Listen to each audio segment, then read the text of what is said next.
తేజ కిచెన్కు స్వాగతం సుస్వాగతం. నేను మీ తేజస్విని. ఈరోజైతే నేను పండు మిరపకాయలతో పచ్చడి చేయబోతున్నాను. టమాటా పండు మిరపకాయల పచ్చడి చాలా సూపర్గా ఉంటుంది. ఒకసారి ట్రై చేసి చూడండి. చాలా సింపుల్గా చేసుకోవచ్చు.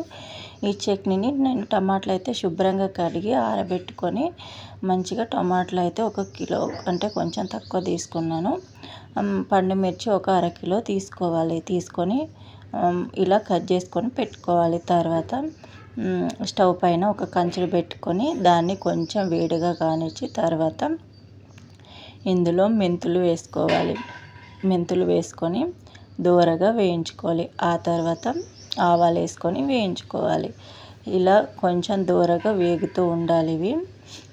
ఇవి వేసుకోవడం వల్ల మంచి సువాసన వస్తుంది, టేస్ట్ కూడా బాగుంటుంది. పచ్చడి పెట్టుకున్నామన్న ఫీలింగ్ కూడా వస్తుంది టమాటా పచ్చడి. అందుకోసమని ఈ ఆవాలు మెంతులు అనేది వేస్తారు. కొంతమంది జీలకర్ర కూడా వేసుకుంటారు.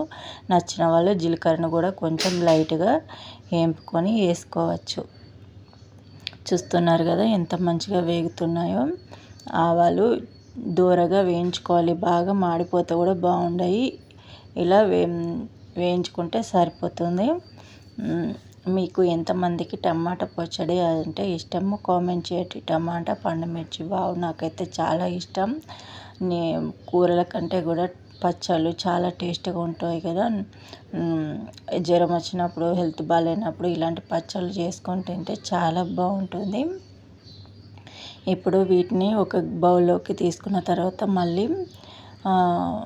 మళ్ళీ కంచుడు పెట్టుకొని దీంట్లో ఆయిల్ అయితే పోసుకుందాము. ఆయిల్ ఒక 5-6 కొల్ల ఆయిల్ పోసుకోవాలి.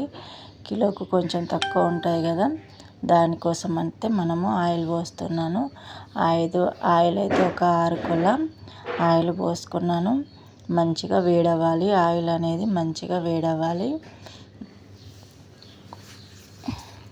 నూనె కొంచెం పోసుకొని కూడా మనము టమాటాలు అనేవి వేపుకోవచ్చు. ఎంతమందికి టమాటా పచ్చడి పెట్టడం అంటే ఇష్టమో కామెంట్ చేయండి. టమాటా పచ్చడి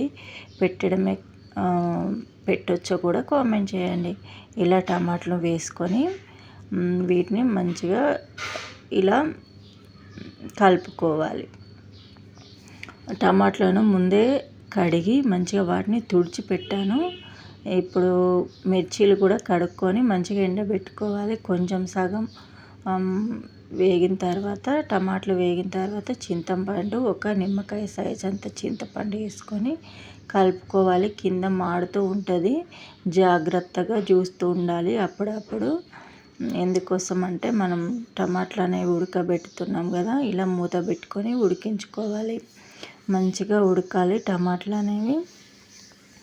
ఇలా ఉడికిన తర్వాత దీన్ని అయితే చూస్తున్నారు కదా ఏ విధంగా ఉడికిపోయిందో. మన టమాటాలు ఈ విధంగా ఉడకాలి. ఇంకొంచెం కూడా ఉడికితే ఇంకా బాగుంటుంది, అంటే మనకు పచ్చివాసన లేకుండా పోతుంది. అందుకోసమని ఇంకోసారి అయితే మూత పెట్టుకొని ఉడికించుకుంటున్నాను. టమాటా పచ్చళ్ళు ఇప్పుడైతే తక్కువ రేటుకు దొరుకుతాయి చలికాలంలో. కోసమని టమాటా నిల్వ పచ్చళ్ళు పెట్టుకుంటూ ఉంటారు చాలామంది. ఒకప్పుడైతే వీటిని టమాటాలు ఎండబెట్టుకొని చేసేవాళ్ళు. అది కూడా ఇంకా చాలా బాగుంటుంది, కానీ ప్రాసెస్ ఎక్కువ. ఇదైతే తొందరగా పెట్టుకోవచ్చు కదా. ఎంతసేపు పట్టదు, ఒక అరగంట కేటాయించామంటే మన టమాటా పచ్చడి రెడీ అయిపోతుంది. చూస్తున్నారు కదా ఈ విధంగా. దీన్ని అయితే దింపేసుకొని ఆరబెట్టేసుకుందాం. మన పచ్చడి రెడీ అయింది. ఇప్పుడు ఆవాలు అయితే మనము మిక్సీ పట్టుకుందాం. ఆవాలు మెంతులను మిక్సీ పట్టుకోవాలి. ఇవి మిక్సీ పట్టుకొని ఒక గిన్నెలోకి వేసుకుందాము. వేసుకున్న తర్వాత ఇప్పుడు పండుమిర్చిని కూడా పట్టుకుందాము. పండుమిర్చి సగం పట్టుకుందాం. ఫస్ట్ సగం పట్టుకొని ఆ తర్వాత ఏం చేయాలో చూస్తూ ఉండండి. ఇప్పుడు ఇవి సగం పట్టాను కదా, సగం ఇందులో వేసుకోవాలి. పండుమిర్చి వేసుకొని ఒకసారి తిప్పుకోవాలి, అంతే. గిర్రమని తిప్పాలి. ఇందులో సాల్ట్ కూడా వేసుకోవాలి. సాల్ట్ మర్చిపోవద్దు. ఎప్పుడైనా సరే మిరపకాయలు వేసినప్పుడు సాల్ట్ ఖచ్చితంగా వేసి మిక్సీ పట్టాలి, లేకుంటే చేదుగా వస్తుంటాయి. ఈ చిట్కానైతే ఎప్పుడు గుర్తుపెట్టుకోండి. ఈ విధంగా అది అది మిక్సీ పట్టిన తర్వాత టమాటా వేసాను. చూసారా ఎంత బాగా వచ్చిందో. ఇది ఆరితే ఇంకా దగ్గరకు వస్తుంది. ఈ విధంగా నేనైతే మెంతులు ఆవాలు పట్టుకున్న బౌల్లోనే వేస్తున్నాను. మీరు వేరే సపరేట్ కూడా వేసుకోవచ్చు. ఇప్పుడు నేను మెయిన్ ఇంగ్రీడియంట్స్ అయితే మర్చిపోయాను. అదేంటంటే ఎల్లిపాయలు మంచిగా ఒక 2 పెద్ద సైజు బంతులను తీసుకొని ఈ విధంగా పొట్టు ఒలుచుకొని పెట్టుకోవాలి. ఈ విధంగా మిక్సీ పట్టుకోవాలి. చూస్తున్నారు కదా, అంతా మొత్తం అయిన తర్వాత ఆవాలు, మెంతులు, ఉప్పు కలవకుంటే ఉప్పు అన్నీ వేసి ఈ విధంగానైతే రెడీ చేసి పెట్టుకున్నాను. దీన్ని ఒక సంవత్సరం పాటు ఇలా డబ్బాలో పెట్టుకొని నిల్వ చేసుకోవచ్చు. కొంచెం కొంచెంగా తీసుకొని పోపు వేసుకోవాలి. అంతే, మనది రెడీ అయిపోయినట్టే. Like, share, subscribe, comment.